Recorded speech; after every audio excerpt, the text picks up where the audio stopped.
I should have known better than to think that Toriko's hype will go down with the end of this arc, because obviously all the people involved in this arc that will make the arc like hype as fuck has disappeared, and obviously we're already getting like to a next place. Obviously they're going to area 7 to retrieve Pear, and the only ingredient that can probably save, actually not probably, like certainly will save Komatsu's life.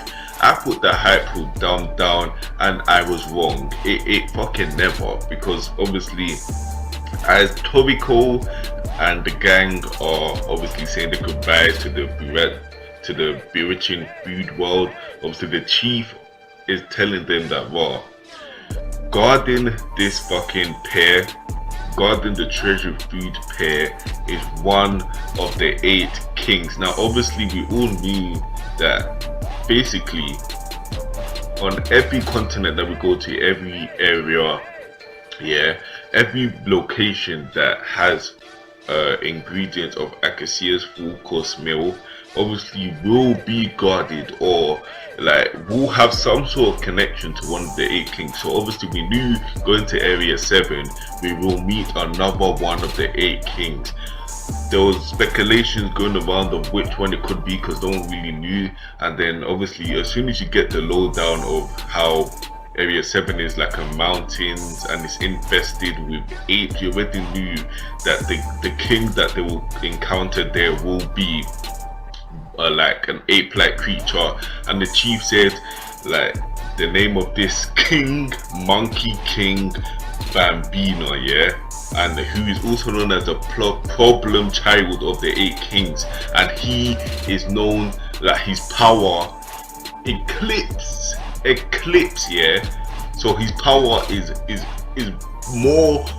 bold, cause it's like more disgusting than her horse king Hercules. That is fucking pathetic, yeah. That's disgusting, yeah.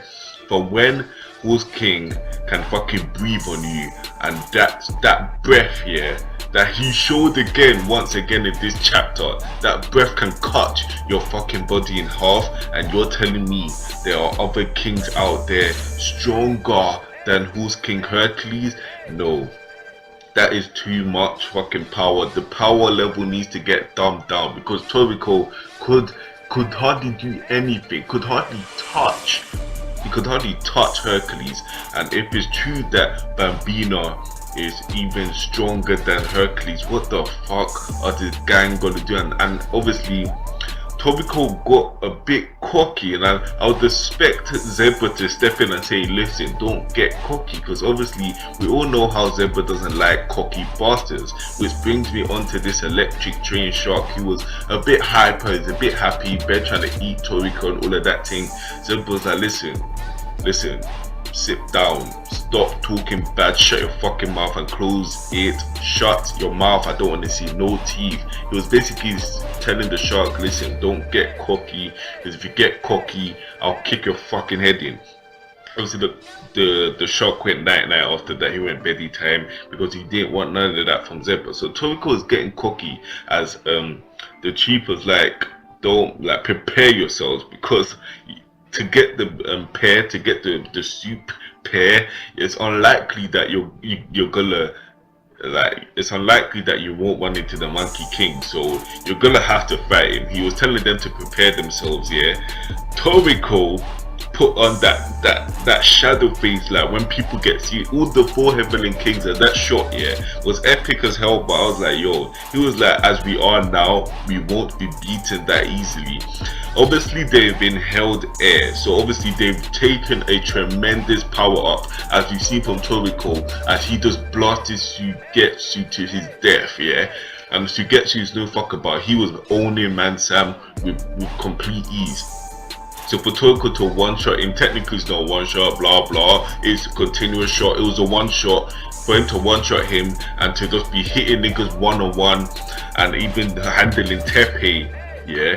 Toriko has reached new levels of strength. But just taking it back, when it came to Horse King, he didn't even stand a fucking chance against Horse King. Not even a single chance. Until his other demon showed himself. There was not even a chance. And obviously they've inhaled air. Fucking hell, can't be speak properly. They've inhaled air, and obviously that give them a tremendous power up. But can you really say that just inhaling air will boost your level of power to the heights of a fucking king and a king? No fucking way. It's not. And this guy is even stronger than Hercules apparently. His power eclipsed that of Hercules. That is disgusting. Yeah, I'm looking at the picture, he doesn't even look all that, but obviously when we see him, he'll probably look a bit more terrifying. Obviously it was just a shadowed picture where you can basically just see him sitting on top of the mountain, top of the eyes. I'm just like, yeah, he doesn't really look intimidating, but from the hype we've gotten from him, that his power higher than Hercules, obviously you already know shit is going down. But I doubt Toriko and that can handle I can handle another 8 king, especially one that's more powerful than Hercules. I mean, Hercules is disgusting. He even showed himself. Leave it to Toriko to befriend one of the 8 kings. The 8 kings, Hercules doesn't want to show it, but obviously the gold swamp, the still clouds was surrounding, obviously blocking the route that is needed for the gang to get out there and go to Area 7.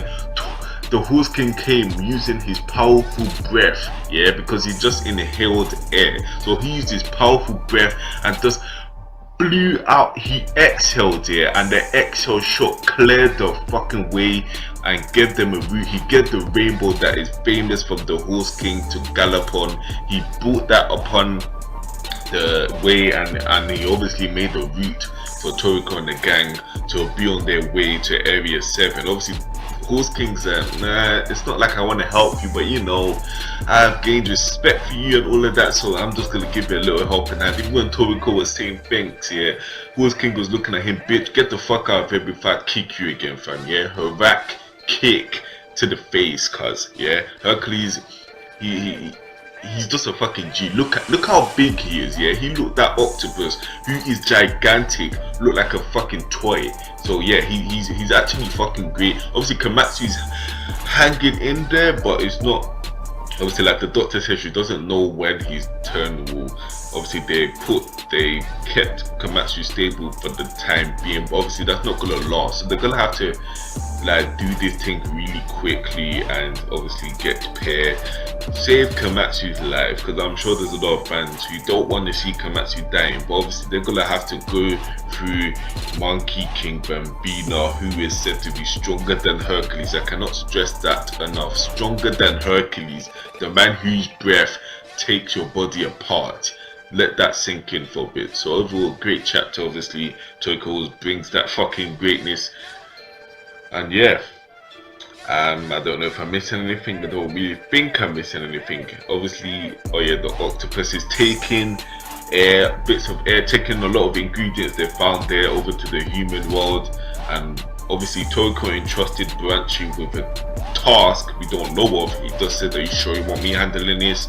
Toriko said there's no other person that can do it than you. I don't know what that is. Obviously we'll probably get into that a bit later on. So yeah, I'm looking forward to going to Area 7, meeting another member of the 8 Kings, because the 8 Kings are not disappointing. Yeah, from Hercules, the power is fucking great. So yeah, great fucking shit. Can't wait for next week's chapter. Man's out.